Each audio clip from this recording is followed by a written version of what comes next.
এবার জেডএসআরএম নির্বাচনের পথে।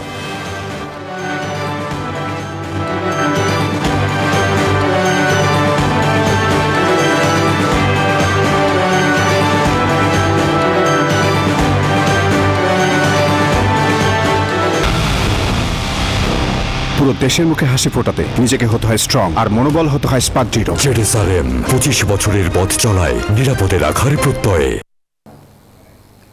আগামী জাতীয় সংসদ নির্বাচনে 237 প্রার্থীর মধ্যে রংপুর বিভাগে 28 জনকে প্রাথমিকভাবে মনোনয়ন দিয়েছে বিএনপি।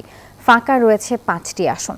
দিনাজপুর 3 আসনের 17 বছর পর নির্বাচনে প্রার্থী হলেন বিএনপি চেয়ারপারসন বেগম খালেদা জিয়া। অন্যদিকে ঠাকুরগাঁও 1 আসনে লড়বেন দলের মহাসচিব মির্জা ফখরুল ইসলাম আলমগীর ও লালমনিরহাট 3 আসনে আসাদুল হাবিব দুলুর নাম ঘোষণা করায় আনন্দের যেন সীমা নেই কর্মী সমর্থকদের মাঝে।